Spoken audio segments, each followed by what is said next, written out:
오직 하나님의 말씀만이 영적인 지도요, 우리의 삶의 모든 것이 되는 주님의 축복의 말씀인 것입니다.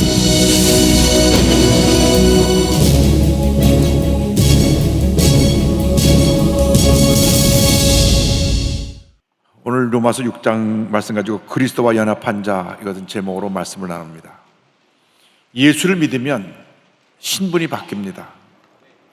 예수 믿는 그 순간 겉으로 달라진 건 아무것도 없는데, 하나님 편에서 우리를 볼 때 예수 믿기 전에는 죄인이었고 죄와 절망 가운데 살다가 지옥에 갈 수밖에 없는 하나님과 원수된 버림받은 영혼이었는데, 예수 믿는 그 순간 예수의 피가 우리를 덮어서 우리는 죄인에서 의인으로 변화가 되었고, 하나님의 사랑받는 자녀가 되었고, 하나님의 모든 축복을 물려받는 상속자가 되었고,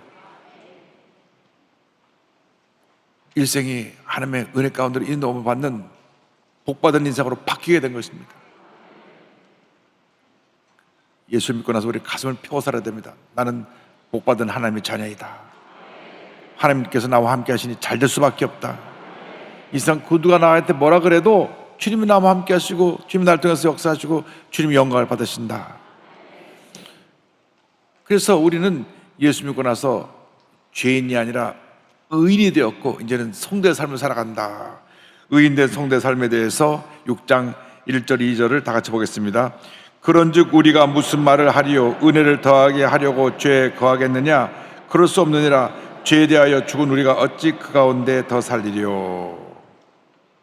이제 우리 예수 믿고 의인이 되었기 때문에 이제는 우리는 어떤 삶을 살아야 되느냐? 예수 믿고 나서 우리의 일생이 세 단계로 나눠져 있는데, 예수를 믿을 때 거듭나는 사건, 중생이라 합니다. 중생. 그래서 우리가 오중복음 첫 번째 출발이 중생의 복음. 그런데 중생이라는 건 뭐냐면 예수 믿고 다시 태어나는 것, 영어로 born again. 한국 성경에 거듭난다, 다시 태어난다. 그 말은 영적으로 죽었던 우리가 영이 살아나는 것을 말합니다. 그래서 예수 믿는 그 순간 우리가 중생에서 다시 태어나서 하나님의 자녀로 응아하고 태어나서 그때부터 신앙생활이 시작되는 것이고, 그날로부터 시작해서 하늘나라 갈 때까지 두 번째 단계가 뭐냐면, 따라서요, 성화. 날마다 거룩해지는 삶을 살아가는 것입니다. 목표는 예수님 닮기 원합니다. 성화란 뭐냐? 예수님을 닮아가는 것입니다. 그래서 예수 믿고 나서 우리가 날마다 변화되어야 합니다. 거룩하게 변화되어야 됩니다. 더 나아져야 합니다. 더 주님 보시기에 아름다운 모습으로, 우리 주님이 기뻐하시는 모습으로 우리가 바뀌어져야 되는 것입니다. 그래서 중생하고 나서 이 성화의 단계가 일생을 함께하고, 마지막 우리가 세상을 떠나고 나서 천국에서 마지막 날 주님께서 하늘로부터 공중에 재림하셔서 모든 살아있는 주님의 백성들과 이미 세상을 떠난 하나님의 백성들을 다 불러 모으실 때에, 그때 우리는 영화로운 몸으로 변화돼서 공중에서 우리 주님을 맞이하게 될 것입니다. 마지막 단계는 영화입니다. 영화. 예수님의 모습처럼 영광스럽게 변화되는 것. 따라서 영화. 그래서 중생, 성화, 영화, 이 세 단계를 가는데, 우리 성화의 단계 어디쯤 와 있는지 우리 자신을 살펴봐야 합니다. 날마다 주님을 닮아서 거룩해지는 우리 모습이 되어야 합니다. 그런데 성경을 봐서 보니까 은혜를 더하게 하려고 죄에 거하겠느냐, 이 표현은 뭐냐면 바로 그 전장에 죄가 많은 것에 은혜가 많다 그랬는데, 죄가 많다 그래서 우리가 더 죄 가운데 거해서 더 은혜를 누린다는 이런 잘못된 생각이나 잘못된 삶을 살아면서 살아서는 안 된다고 하는 것입니다. 예수를 믿고 나서 우리는 달라져야 합니다. 더 이상 죄에 머물러 있으면 안 됩니다. 죄에 머물러 있는 것은 우리를 하나님의 자녀로서 가장 부끄럽게 살게 만드는 것입니다. 이제는 우리가 날마다 거룩해져야 됩니다.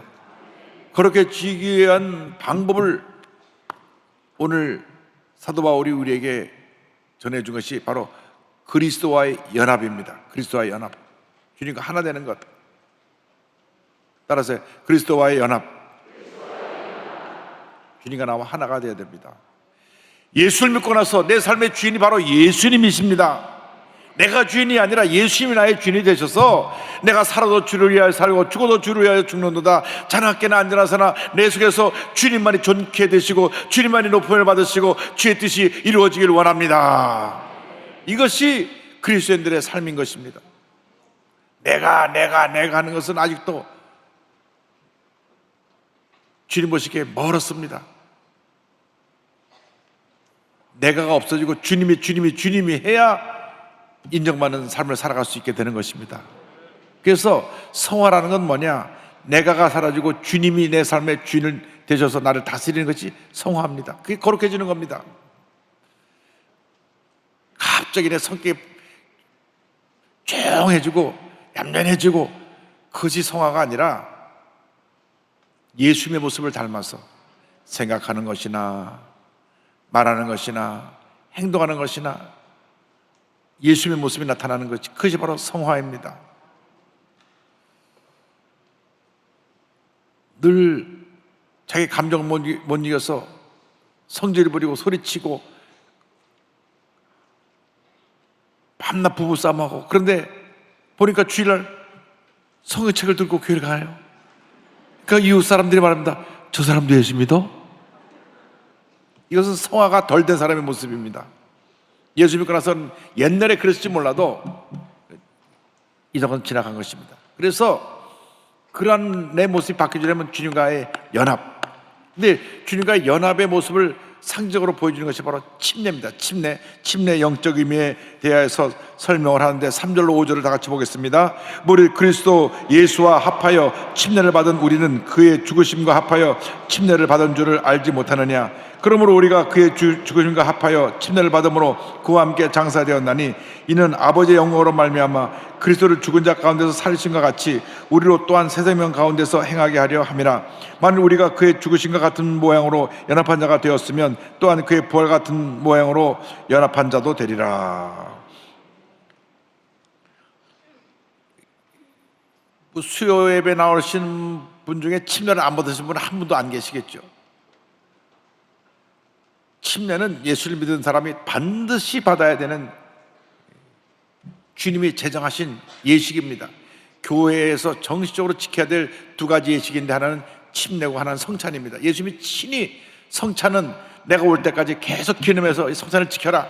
그래서 초대교회에서는 모일 때마다 성찬을 했습니다. 모일 때마다 떡을 뗐어요. 그 당시 가난하고 배고픈 사람들이 많았어요. 그래서 성찬 때 모여가지고 미리 온 사람들이 조금씩 떼어 먹어야 되는데 막 떼어서 그냥 배불르게 해서 성찬을 먹고, 또 포도주 이만큼 이게 들어가면 어디 들어가는지도 모르게 조금 먹는데 미리 온 사람들이 막 포도를 많이 마셔갖고 고린도서에 보면 너희들이 그 성찬 때 와서 미리 많이 와서 많이 먹고 취하고 되겠느냐 야단 맞는 모습도 나옵니다. 많이 먹고 적게 먹는 게 문제가 아니라 의미, 예수님의 고난에 내가 동참합니다. 예수님 나를 위해서 몸 버리고 피 흘려 돌아가신 주님은 너무나 감사합니다. 그래서 눈물로 드리는 것이 성찬입니다. 그래서 매번 모일 때마다 사실 성찬을 해야 되는데 캐톨릭에서 모일 때마다 성찬을 했거든요. 그러니까 습관적이 됐어요. 그냥 형식적으로 습관적에서 성찬에도 아무런 감동도 없이 그냥 포도주를 마셔도 떡을 떼도 감동이 없어졌어요. 그래서 예식보다 중요한 것이 말씀의 은혜다. 그래가지고 개신교도들이 성찬을 모일 때마다 하지 아니하고 장로교에서 보면 1년에 부활절 크리스마스 몇 번, 두세 번밖에 안 합니다. 근데 우리는 캐톨릭 전통, 그건 원래 성경에 있는 전통이죠. 또 일반 개신교 전통의 중간쯤 매달 첫 번째 주에 성찬을 하는 것으로 우리가 전통을 정했습니다. 근데 원칙적으로 사도행전적으로 말하면 모일 때마다 성찬을 해야 되는데 그러다 보니까 너무나 습관적이 되고 형식적이 되니까 우리가 한 달에 한 번씩 성찬에 참여하는데, 소돔의 시절에 성찬식을 하면 다 울었어요. 다 울었어요. 너무나 주님에 감사해서 아무 흠도 없고 찬양을 부르면 다 울었어요. 요즘 맹맹합니다. 우리 주님이 나라에서 돌아가신 그 사건이 내게 감동적으로 다가오지 않았어. 우리가 그만큼 우리 신앙이 옛날만 못한 것이기 때문에 우리가 앞으로 성찬식 할 때마다 다시 한번 우리가 회개하고 기도하고 하나님의 큰 은혜를 체험하게 되기를 주님의 이름으로 축원합니다. 그래서 성찬은 예수 믿는 사람 누구나 참여할 수가 있고, 또 하나는 침례입니다. 예수를 믿었으면 사실 그날로 침례받는 것이 제일 바람직한데, 우리는 이제 침례를 매달 정해서 침례를 하지만은 사도행전을 보면 오순 날 성령 받고 나가서 사도 베드로가 설교할 때 남자 어른만 3,000명이 회개하고 돌아왔어요. 근데 그날 다 침례를 받았어요. 야, 3,000명이 쫙 줄여서 침례받는 장면을 생각해 보세요. 그래서 침례를 받는데 침례의 의미는 내가 주님과 하나가 되는 거예요. 주님과 하나, 예수님 내 구주가 되기 때문에 내가 물에 들어갈 때 내 사람이 죽고 물에 나올 때 주님과 함께 부활하는 것입니다. 이 침례는 예수님이 절대지상명령으로 너희들이 다 가서 복음을 전하는데, 마태복음 28장 19절에 보면 그러므로 너희는 가서 모든 민족을 제자로 삼아 아버지와 아들과 성령의 이름으로 침례를 베풀고 말씀하셨습니다. 그래서 예수님의 지상명령은 모든 사람에게 복음을 전해서 예수 믿게 하라는 게 아니에요. 모든 사람을 예수 믿게 할 뿐 아니라 제자로 만들어야 되고 침례를 받게 해야 된다. 침례라는 것은 당시 많은 사람 앞에서 내가 어떤 환난과 핍박이 다가와도, 내가 예수 믿어서 내게 죽음의 위험이 다가와도 난 순교자의 정신으로 침례에 참여하겠습니다. 그것이 침례입니다. 실제로 이 침례는 많은 사람 앞에 내가 예수 믿는다는 것을 공표하는 것이기 때문에 기독교 박해 시대에는 자기 목숨의 위험을 받았어요. 또 지금도 이슬람권에서 와서 침례 받으면 이 사람들이 기독교를 그만두지 않습니다. 사형시킵니다. 지금도 그런 일들이 일어나고 있습니다. 그래서 침례가 그만큼 영적인 의미가 깊고 주님의 명령하신 것이고, 그리고 많은 사람 앞에 내가 이제 공식적으로 예수를 믿는 하나님의 자녀가 되었습니다 하는 것을 알리는 것입니다. 우리가 예수 믿고 거듭난 것이 중생이라고 하면 우리가 이 세상 법으로 표현하면 그것이 하고 엄마 뱃속에서 태어난 것이고, 침례받는 것은 그 다음에 동사무소 가서, 요즘 주민센터라고 해요. 주민센터 가가지고 우리 애 낳았어요 하고 출생신고해서 이름을 올려놓아갖고 공식적으로 이 아이가 태어났다는 것을 이제 주민등록에 올라감으로 인정받게 되는 것 같이, 침례는 내가 영적으로 태어난 것을 모든 사람이 알게끔 나는 이제 하나님의 자녀가 되었습니다. 그래서 딱 인을 치는 겁니다. 그래서 우리가 침례를 받아도 되고 안 받아도 되는 게 아니라 받아야 됩니다. 목사님, 저는 장로교에서 침례가 아니라 세례를 받았는데 어떻게 할까요?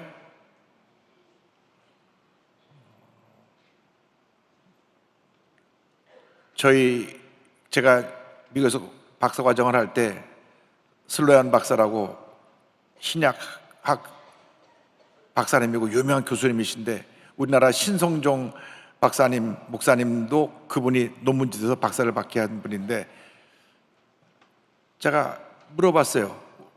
교수님,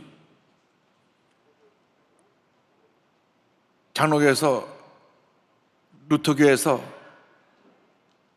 세례를 받고 약식 세례를 받고 침례교나 우리 하나님의 성회가 성경적으로 침례를 하는데 우리 교단에 들어오면 어떻게 합니까? 그것은 그 교단의 법에 따르는 것이 맞습니다. 그러니까 다시 말하면 장로교에서 약식세를 받은 분도 순복음에 와서는 침례를 받는 것이 옳습니다. 나 죽어도 못 받겠어요. 그러면 할 수 없고요. 그러나 성경적으로 보면 침례를 받는 것이 좋은 것이 침례 의미가 있잖아요. 침례할 때 금식하고 와서 물속에 들어갈 때 내가 옛사람이 죽습니다. 그리고 나올 때 내가 주님과 함께 부활했습니다. 할렐루야. 근데 제가 침례를 많이 이제 미국에서 목회할 때 침례를 줘봤는데 또 동경에서 할 때는 흐르는 강가에 가서 거기서 침례를 주는데 자강한 사람은 안 들어가 막 그러면 더 눌러 꽉 눌러가지고 주여 들어서 완전히 죽어서 나오게 하여 주옵소서. 꿀꿀꿀 물 좀 마신 다음에 꺼내요. 그러니까 물에 들어갈 땐 죽어야 돼. 내가 턱 하고 그냥 들어가야지. 막 버티는 분이 있어요. 그럼 침례를 받아서 이렇게 버티면 어떡합니까? 얼마나 크거나 팔이 뻐근한지 몰라요. 안 들어가면 막 힘을 주니까. 그러지 마시고 침례 받으러 왔을 때 그냥 아멘 하고 물속에 들어가서 죽고 다시 부활하시기 바랍니다. 저 침례 받은 거 다 잊어버렸는데요. 또 받으세요 그러면. 또 받을 필요는 없겠지만 하여간 침례는 주님과 함께 하나가 돼서 내가 물속에 들어갈 때 내가 죽고 나와서 내가 부활하는 것입니다. 그래서 이 침례를 통해서 옛사람이 죽는 것입니다. 옛사람이 죽어요. 6절 7절 다 같이 보겠습니다. 우리가 알거니와 우리 옛사람이 예수와 함께 십자가에 못 박힌 것은 죄의 몸이 죽어 다시는 우리가 죄에게 종노릇하지 아니하려 함이니 이는 죽은 자가 죄에서 벗어나 의롭다 하심을 얻었습니다. 자, 문제가 어디 있냐면 우리가 살아서 문제예요. 살아서. 무슨 말인가 하면 옛사람은 고집불통이고 탐욕이 있고 세상 쾌락에 쉽게 빠지고 자기밖에 모르고 자기가 지은 죄는 타당화시키고 남의 죄는 막 들춰내갖고 물고 뜯고 옛사람이에요. 옛사람. 옛사람은 남이 잘 되는 걸 못 봐요. 그 사람이 죽어야 돼요. 침례를 받아서 죽으면 좋은데 침례 받고 나서 보면 다음날 또 살아났어요. 또 고집 부리고 또 싸우고 있어요. 그 사도 바울이 말했습니다. 따라서요. 나는 날마다 죽노라. 죽은 사람이 성질 냅니까? 죽은 사람이 탐욕을 가질 수가 있습니까? 죽은 사람이 죄를 지을 수가 있어요? 살았기 때문에 죄를 짓고 살았기 때문에 분노하고 살았기 때문에 미워하고 살았기 때문에 거짓말하고 죽어야 돼요. 그래서 사도 바울의 일생의 신앙 고백이 갈라디아서 2장 20절인데 이 2장 20절을 다 같이 고백합니다. 내가 그리스도와 함께 십자가에 못 박혔나니 그런즉 이제는 내가 사는 것이 아니요 오직 내 안에 그리스도께서 사시는 것이라. 이제 내가 육체 가운데 사는 것은 나를 사랑하사 나를 위하여 자기 자신을 버리신 하나님의 아들을 믿는 믿음 안에서 사는 것이라. 할렐루야. 늘 갈라디아서 2장 20절 말씀을 마음속에 새기고 또 외우고 또 외우고 또 외우고 또 외우는 여러분 되시길 바랍니다. 내가 그리스도와 함께 십자가에 못 박혔나니. 여러분 십자가에 날마다 자신을 못 박아야 됩니다. 이제는 내가 사는 것이 아니라 내 안에 그리스도께서 사시는 것이라. 내가 미움이 생길 때 주님 저 미워하는 내 모습은 죽었습니다. 막 속상하고 분노하고 막 마음에 미움과 아픔과 상처로 잠을 못 잤대. 주님 다 죽었습니다. 죽었습니다. 내 마음에 이 옛사람이 다시 살아나서 나를 괴롭히지 않게 하여 주옵소서. 난 죽었습니다. 내가 그리스도와 함께 십자가에 못 박혔나니 그런지 이제 내가 사는 것이 아니요 내 안에 그리스도께서 사시는 것이라. 예수님이 나를 대신하여 사십니다. 이제 내가 육체 가운데 사는 것은 나를 사랑하사 나를 위하여 자기 자신을 버리신 하나님의 아들을 믿는 믿음 안에서 사는 것입니다. 할렐루야. 그래서 예수 믿고 나서 우리가 옛사람을 내던져 버려야 됩니다. 에베소 4장 22절입니다. 너희는 유혹의 욕심을 따라 썩어져가는 구습을 따르는 옛사람을 어떻게 하라고요? 벗어버리고 고린도서 3장 9절입니다. 너희가 서로 거짓말하지 말라. 옛사람과 그 행위를 벗어버리고. 이 옛사람의 특징이 거짓말하고 속이고 사기치고 자기 유익을 위해서 남의 어떤 해를 입어도 눈 하나 깜짝하지 않고 자기 유익만을 위해서 살고, 장애인들을 위한 주차 공간에 뜩 자기 차를 세워놓고 모른 척하고 가고, 그거는 몸이 불편한 사람을 위해서 특별히 그들을 배려하기 위해서 제일 좋은 자리에 장애인 자리를 만들어 놓은 건데 거기다 또 갖다 세워놓어요. 미국에서는요, 거기 뭐 세웠다가 갔다 와보면 벌금이 250불. 한번 세번 30만 원 벌금이에요. 세금 그렇게 내고 싶은 사람은 갔다가 자꾸 세우시면 되지. 그러니까 그런 죄가 엄한데 우리나라는 그런 것이 너무나 그런 것을 중하게 다루지 않기 때문에 쉽게 더 죄를 짓는 문제도 있습니다. 어쨌건 우리가 늘 하나님 앞에서 내가 옛사람이 죽고 변화된 모습으로 주님을 기쁘게 하는 삶을 살아가게 되기를 주님으로 축원합니다. 그래서 우리는 죄에 대하여 죽고 하나님께 대하여 산 자로 살아가야 합니다. 자, 8절로 11절 다 같이 보겠습니다. 만일 우리가 그리스도와 함께 죽었으면 또한 그와 함께 살 줄을 믿노니 이는 그리스도께서 죽은 자 가운데서 살아나셨음에 다시 죽지 아니하시고 사망이 다시 그를 주장하지 못할 줄을 알미니라.